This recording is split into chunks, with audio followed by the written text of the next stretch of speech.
నమస్తే, welcome to current affairs light YouTube channel. ఇవాళ మన క్లాస్లో రీసెంట్ జరిగినటువంటి కరెంట్ అఫైర్స్లో ఇంపార్టెంట్ కాన్సెప్ట్ నేర్చుకుందామండి. మీకు కనుక మా ఛానల్లో ఉన్నటువంటి వీడియోస్ అండ్ ఎక్స్ప్లెనేషన్ నచ్చినట్లయితే మా ఛానల్ లైక్ చేయండి, షేర్ చేయండి, సబ్స్క్రైబ్ చేయండి. Welcome to current affairs light YouTube channel. So ఇవాళ మన కాన్సెప్ట్ వచ్చేసి భరతనాట్యం ఎక్స్పోనెంట్ ఫిల్మ్ ఏదైతే ఉందో అది కూడా మన తంజావూరు టెంపుల్కి సంబంధించినటువంటి ఒక ఫీచర్డ్ ఫిల్మ్ అనమాట. ఒక డాక్యుమెంటరీ లాంటిది. అది ఫ్రాన్స్లో దాన్ని ఏర్పాటు చేయడం జరిగింది, అంటే దాన్ని అక్కడ ప్రదర్శించడం జరిగింది అనమాట. అసలు ఏంటి ఈ యొక్క భరతనాట్యం ఎక్స్పోనెంట్స్కి సంబంధించినటువంటిది ఏంటిది అనేది తెలుసు. భరతనాట్యానికి సంబంధించినటువంటి విద్వాంసులు అండ్ పరిశోధన పండితులైనటువంటి బాలాదేవి అనమాట. సో బాలాదేవి చంద్రశేఖర్ అనేటువంటి గొప్ప వ్యక్తి ఉన్నారు. ఆయన భరతనాట్యంలో విద్వాంసులు అనమాట. ఆయన చేసినటువంటి ఒక డాక్యుమెంటరీ ఫిల్మ్ ఏదైతే ఉందో దాన్ని మన యునెస్కో యొక్క హెడ్ క్వార్టర్, ప్యారిస్లో ఉన్నటువంటి యునెస్కో యొక్క హెడ్ క్వార్టర్ ఏదైతే ఉందో అక్కడ ప్రదర్శించడం జరిగింది. సో ఇది ఎక్కడంటే ఫ్రాన్స్ దేశంలో అనమాట. అండ్ ఈ యొక్క డాక్యుమెంటరీ ఏదైతే ఉందో, ఈ ఫీచర్ ఫిల్మ్ ఏదైతే ఉందో దానిలో ఏ విషయం గురించి వాళ్ళు ప్రస్తావించారు, దేని గురించి తెలియచేశారంటే మనకి తంజావూరులో ఉన్నటువంటి పెద్ద టెంపుల్ అయినటువంటి బృహదీశ్వర టెంపుల్ యొక్క విశేషాలని, దాని గురించినటువంటి ప్రాముఖ్యతని వివరించేటువంటి ఒక డాక్యుమెంటరీ అనమాట. అండ్ ఈ యొక్క ఫిల్మ్ ఏదైతే ఉందో దానికి వాళ్ళు ఇచ్చినటువంటి ఒక క్యాప్షన్ అనమాట. సో క్యాప్షన్ అంటే ఇక్కడ దేని గురించి, బృహదీశ్వర ఫామ్ టు ఫామ్లెస్ అనేటువంటి పేరుతోటి ఆ యొక్క తంజావూరు టెంపుల్ యొక్క విశిష్టతని, అది 1000 సంవత్సరాల కన్నా ఎక్కువ కాలంకి క్రితమే ఏర్పాటు చేయబడినటువంటి బృహదీశ్వరాలయం అనమాట. ఆ టెంపుల్ యొక్క విశిష్టతని, ప్రాముఖ్యతని తెలిసే విధంగా ఈ యొక్క డాక్యుమెంటరీ ఫిల్మ్ అనేది తీయడం జరిగింది. అండ్ ఇది ఎందుకంటే ఈ యొక్క తమిళనాడులో ఉన్నటువంటి ఇది ఒక హెరిటేజ్ సైట్. సో ఇక్కడ బృహదీశ్వర ఆలయం అనేది తమిళనాడులో ఉన్నటువంటి యునెస్కోకి చెందినటువంటి హెరిటేజ్ సైట్గా గుర్తింపు పొందింది. అండ్ దాని యొక్క డాక్యుమెంటరీ ఏదైతే ఉందో అది ఆ స్థలం యొక్క, ఆ టెంపుల్ యొక్క విశిష్టతను తెలిపేటువంటి డాక్యుమెంటరీ. దాన్ని యునెస్కో హెడ్ క్వార్టర్స్లో ప్రదర్శించడం జరిగింది.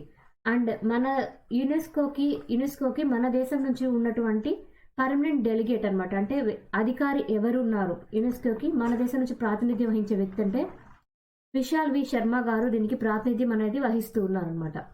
సో ఏ టెంపుల్ యొక్క విశిష్టతను తెలుసుకునేటువంటి అంశం గురించి యునెస్కో హెడ్ క్వార్టర్స్లో ప్రదర్శించారు అంటే భరతనాట్యంకి సంబంధించినటువంటి విద్వాంసుల నిర్మించినటువంటి ఒక ఫిల్మ్.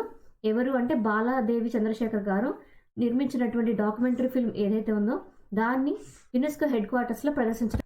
మధ్యప్రదేశ్ గవర్నమెంట్ వాళ్ళు బ్యాగ్లెస్ స్కూల్ ఇనిషియేటివ్ అనేది తీసుకొని వస్తున్నారు. సో ఇక్కడ బ్యాగ్లెస్ స్కూల్ ఇనిషియేటివ్ అంటే ఒక రోజు పాటు పిల్లలకి ఎటువంటి బ్యాగులు లేకుండా వాళ్ళు విద్యను అందించడం, ఆ రోజు కరికులర్ యాక్టివిటీస్ చేయించడం లాగా వాళ్ళు ఇనిషియేటివ్ అనేది తీసుకొని వచ్చారనమాట. సో ఇక్కడ మధ్యప్రదేశ్ గవర్నమెంట్ వాళ్ళు ఏంటంటే ఈ బ్యాగ్లెస్ స్కూల్ అనేటువంటి ఏదైతే ఇనిషియేటివ్ తీసుకొని వస్తున్నారో అది నెక్స్ట్ విద్యా సంవత్సరం అయినటువంటి 2024 సంవత్సరానికి అకాడమిక్ ఇయర్కి వాళ్ళు ఇంప్లిమెంట్ చేయబోతున్నారు అనమాట. అండ్ ఇక్కడ కూడా ఏంటంటే స్కూల్ బ్యాగ్ వెయిట్ ఏదైతే ఉందో దాన్ని కూడా చాలా వరకు తగ్గించడం జరిగింది.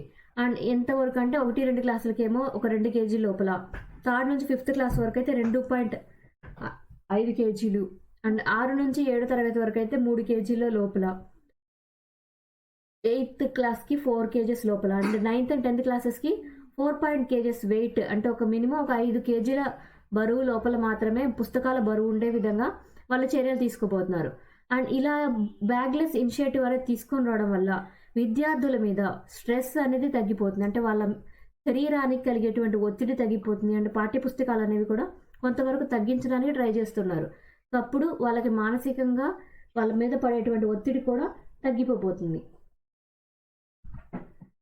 రోడమైన్. సో రోడమైన్ బి అనేటువంటి ఎలిమెంట్ ఏదైతే ఉందో దాన్ని నార్మల్గా ఎక్కడ వాడుతూ ఉంటారంటే మనం ఎక్కువగా చూసేటువంటి పీచు మిఠాయిల తయారీలో కలర్ ఏజెంట్. రీసెంట్గా తమిళనాడు గవర్నమెంట్ వాళ్ళు ఈ యొక్క రోడమైన్ బి ఏదైతే ఉందో దాని యొక్క తయారీని నిర్మూలించారన్నమాట. అంటే దాన్ని ఎక్కడ వాడకుండా నిషేధించడం జరిగింది. అంటే ఇది ఎక్కడ వాడుతూ ఉంటారంటే ఈ యొక్క కెమికల్ని కాటన్ క్యాండీ ప్రిపరేషన్లో యూజ్ చేస్తూ ఉంటారు. బట్ ఇది హెల్త్కి మంచిది కాదు, అనారోగ్య కారణమైనది అని తెలుసుకోవడం వల్ల తమిళనాడు గవర్నమెంట్ వాళ్ళు ఆ యొక్క రోడమైన్ బి అనేటువంటి పదార్థాన్ని తీసివేయడం జరిగింది. బట్ ఇది మనకి ఫుడ్ కన్సంప్షన్కి మంచిది కాదు. అండ్ ఎప్పుడైతే మనం ఆహారంలో తీసుకుంటూ ఉంటామో ఈ రోడమైన్ బి అనేటువంటి ఎలిమెంట్ని, అది క్యాన్సర్కి దారి తీయచ్చు లేదా ట్యూమర్కి కూడా దారి తీయచ్చు. బట్ ఇది రోడమైన్ బి ఏదైతే ఉందో జనరల్గా హెయిర్ డైల్లో వాడుతూ ఉంటారు. ఆ హెయిర్ డైల్లో వాడేటువంటి ఎలిమెంట్తో మనం ఈ యొక్క కాటన్ క్యాండీస్ తయారు చేసి విక్రయించడం జరుగుతుంది. సో పిల్లలకి అనారోగ్యం కలగడానికి ఈ యొక్క ఏజెంట్ కూడా కారణమని భావించి తమిళనాడు గవర్నమెంట్ వాళ్ళు ఈ రోడమైన్ బి ఎలిమెంట్ని వాడడానికి నిషేధించారు. బట్ ఏదైతే కలరింగ్ ఏజెంట్గా వాడుతున్నామో అలా కాకుండా కలర్లెస్గా ఉండే విధంగా ఈ యొక్క కాటన్ క్యాండీస్ని తయారు చేయడానికి మాత్రం పర్మిషన్ ఉంది. బట్ కలరింగ్ ఏజెంట్గా ఈ రోడమైన్ బీని వాడడానికి పర్మిషన్ అనేది తీసివేశారు. సిసిఎస్ వాళ్ళు 1300 కోట్ల రూపాయలు అనేవి ఐఏఎఫ్ ప్రాజెక్టు కోసం కేటాయించడం జరిగింది. అసలు ఏంటి ఐఏఎఫ్ ప్రాజెక్ట్ ఏంటి, దేనికోసం ఈ యొక్క అమౌంట్ అనేది కేటాయించారంటే, so cabinet committee on security అంటే దేశ భద్రతకు సంబంధించినటువంటి విషయాల మీద నిర్ణయం తీసుకున్నటువంటి క్యాబినెట్ కమిటీ ఏదైతే ఉంటుందో వాళ్ళు నియర్లీ 13,000 కోట్ల రూపాయలు అనేవి మన దేశం యొక్క భద్రత కోసం అవసరమైన విషయాల కోసం కేటాయించారనమాట. అండ్ వీటిని తయారు చేయడం ఎవరు చేస్తున్నారంటే L&D కంపెనీ వాళ్ళు ఈ యొక్క అవసరమైనటువంటి రేడార్స్ని, వెపన్ సిస్టమ్ని తయారు చేస్తున్నారు. అండ్ దీనిలో ఏంటంటే కొత్తగా చాలా హై పవర్తో కూడినటువంటి రేడార్స్ని అండ్ దాంతోపాటు క్లోజ్ ఇన్ వెపన్ సిస్టమ్స్ ఏవైతే ఉంటాయో వాటిని మ్యానుఫ్యాక్చరింగ్ చేయడానికి ఒప్పందం అనేది కుదుర్చుకోవడం జరిగింది. అండ్ ఇక్కడ కొత్త రేడార్ని తయారు చేయడానికి ఎంత ప్రాజెక్టు అనేది కేటాయించారు అంటే 6,000 కోట్ల రూపాయలు అనేవి రేడార్ల తయారీ కోసం కేటాయించడం జరిగింది. అండ్ దాంతోపాటు వెపన్ సిస్టమ్ ప్రాజెక్టు కోసం అంటే ఇక్కడ ఏవైతే వెపన్స్ కావాలో వాటిని తయారు చేసేటువంటి ప్రాజెక్టు కోసం ఎంత డబ్బులు కేటాయించారంటే 7,000 కోట్ల రూపాయలు అనేవి కేటాయించడం జరిగింది. అండ్ ఈ యొక్క ప్రాజెక్ట్ని ఎవరు సంయుక్తంగా నిర్వహిస్తూ ఉన్నారంటే మినిస్ట్రీ ఆఫ్ డిఫెన్స్ తరపున ఇండియన్ ఎయిర్ ఫోర్స్ వాళ్ళు, ఇండియన్ ఆర్మీ వాళ్ళు కలిసి ఈ యొక్క ఇనిషియేటివ్ని తీసుకుని వచ్చి ప్రాజెక్ట్లో భాగంగా ఏవైతే రేడార్స్ కావాలో, ఏవైతే వెపన్ సిస్టమ్స్ కావాలో వాటన్నిటిని కూడా ఏర్పాటు చేయబోతున్నారు. సో మొత్తం టోటల్ ప్రాజెక్ట్ ఎంత అంటే 13,000 కోట్ల రూపాయలు. పిఎం మోడీ గారు మరొకసారి మోస్ట్ పవర్ఫుల్ గ్లోబల్ లీడర్గా అవతరించడం జరిగింది. సో మోడీ గారికి మన దేశంలోనే కాదు ప్రపంచ దేశాల్లో కూడా ఎంతో ఆదరణ అనేది ఉంది. దాని ద్వారానే మోడీ గారు అయితే ఇంకొకసారి మోస్ట్ పాపులర్ గ్లోబల్ లీడర్గా పేరు స్థానాన్ని పొందుకోవడం జరిగింది. ఎంత ఆయనకి పర్సంటేజ్ వచ్చిందంటే 78%తో ఆయన ఫస్ట్ స్థానం అనేది పొందుకోవడం జరిగింది. అండ్ ఇక్కడ ఈ సర్వే నిర్వహించింది ఎవరు అంటే యుఎస్కి సంబంధించినటువంటి ఒక గ్లోబల్ డెసిషన్ ఇంటెలిజెన్స్ ఏజెన్సీ అనమాట. దాని యొక్క పేరు మార్నింగ్ కన్సల్ట్ అనేటువంటి ఒక సంస్థ. వాళ్ళు నిర్వహించినటువంటి సర్వేలో భాగంగా మోస్ట్ పాపులర్ గ్లోబల్ లీడర్ ఎవరున్నారు అంటే మన మోడీ గారు ఆ యొక్క స్థానాన్ని కైవసం చేసుకోవడం జరిగింది. ఈ యొక్క సర్వేలో భాగంగా మెక్సికో ప్రెసిడెంట్ అయినటువంటి ఆండ్రీస్ మాన్యుయల్ లోపెజ్ గారు సెకండ్ పొజిషన్ అనేది పొందడం జరిగింది. అంటే సెకండ్ పొజిషన్ ఎవరికంటే మెక్సికో దేశ అధ్యక్షుడు అయినటువంటి ఆండ్రియల్ మాన్యుయల్ లోపెజ్ గారికి ఆ స్థానం అనేది రావడం జరిగింది. ఆయన యొక్క పర్సంటేజ్ ఎంతంటే 65% వచ్చింది.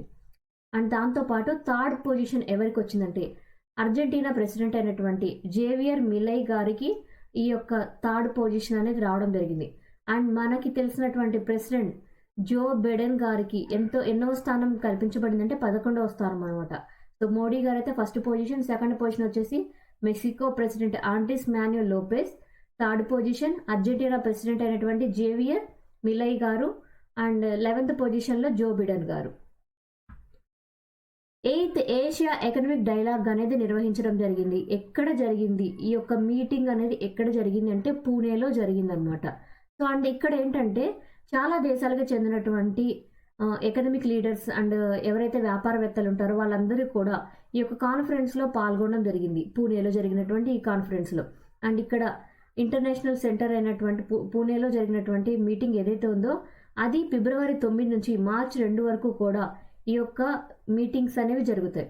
ఈ యొక్క meeting 8th Asia economic dialogue ఏదైతే ఉందో ఈ యొక్క మీటింగ్లో చాలా దేశాల నుంచి ఆర్థికవేత్తలు కూడా ఇందులో పాల్గొనడం జరుగుతుంది అనమాట.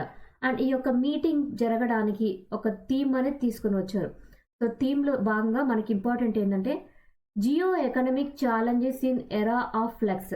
అంటే ఇప్పుడున్నటువంటి సంక్లిష్ట పరిస్థితుల్లో ప్రపంచ దేశాలు ఆర్థికంగా ఉన్నటువంటి ఛాలెంజెస్ని ఎలా ఎదుర్కొనబోతున్నాయి అనేటువంటి థీమ్ తోటి ఈ యొక్క మీటింగ్ అనేది కండక్ట్ చేస్తున్నారు అనమాట. సో థీమ్ వచ్చేసి geo economic challenges in era of flux. And ఈ యొక్క ఇనాగరల్ మీటింగ్లో భాగంగా ఎవరు ఈ యొక్క ఇనాగరల్ మీటింగ్ని స్టార్ట్ చేశారంటే అండ్ మన అంబాసిడర్ అయినటువంటి గౌతమ్ బమ్బంవాలే గారు ఈ యొక్క మీటింగ్ని స్టార్ట్ చేశారనమాట, ఇనిషియేటివ్ తీసుకొని. అండ్ ఈ యొక్క మీటింగ్లో ఆయన యొక్క ఇనాగరల్ సెషన్ ఏదైతే ఉందో ఆయన ప్రసంగం కూడా చాలా బాగా ఇచ్చారు. అండ్ థీమ్ అసలు ఇటువంటి ఇనాగరల్ సెషన్లో వాళ్ళు తీసుకొచ్చినటువంటి ముఖ్య ఉద్దేశం ఏంటంటే, అండ్ సౌత్ ఏషియా పరంగా ఉన్నటువంటి దేశాలన్నింటిలో కూడా ఎకనామిక్ ఇంటిగ్రేషన్ తీసుకొని రావాలి, అంటే ఆర్థిక ప్రగతిని పొందే విధంగా అన్ని దేశాలు కలిసి పోరాడాలని ఈ యొక్క ఇనాగరల్ మీటింగ్లో ఆయన ప్రసంగించడం జరిగింది. ఇక్కడ promoting economic integration in south Asia ఈ యొక్క సెషన్ యొక్క థీమ్ అనమాట. సో టోటల్ ఈ యొక్క డైలాగ్ థీమ్ అంటే geo economic challenges in era of flux అనమాట. అండ్ ఇక్కడ గౌతమ్ బమ్బంవాలే ఎవరైతే ఉన్నారో ఆయన మినిస్ట్రీ ఆఫ్ ఎక్స్టర్నల్ అఫైర్స్ తరపున ఇంతకుముందు చైనాకి, పాకిస్తాన్కి, భూటాన్కి ఈ దేశాలకి ఆయన మన దేశం నుంచి పంపించబడినటువంటి అంబాసిడర్ అనమాట. అంటే మన దేశం తరపున ఎవరైతే సివిల్ సర్వెంట్స్గా ఉండి ఫారిన్ కంట్రీస్లో వర్క్ చేస్తూ ఉంటారో వాళ్ళలాగే ఈయన వర్క్ చేశారనమాట. ఆయన్ని కూడా ఈ యొక్క మీటింగ్ సెషన్కి పిలవడం జరిగింది. అండ్ ఇది మినిస్ట్రీ ఆఫ్ ఎక్స్టర్నల్ అఫైర్స్ తరపున జరుగుతున్నటువంటి ఒక మీటింగ్ అనమాట. అండ్ ఎక్కడ జరిగిందంటే పూణేలో ఈ యొక్క ఏషియా ఎకనామిక్ డైలాగ్ అనేది నిర్వహించడం జరిగింది. Thank you for watching my video. మీకు కనుక నా వీడియో అండ్ ఎక్స్ప్లెనేషన్ నచ్చినట్లయితే నా వీడియోస్ లైక్ చేయండి, షేర్ చేయండి అండ్ సబ్స్క్రైబ్ చేయండి. మీకు నా వీడియోస్ ఏ విధంగా అనిపిస్తున్నాయో నాకు కామెంట్ సెక్షన్లో తెలియజేయండి. Thank you for watching my video. Thank you.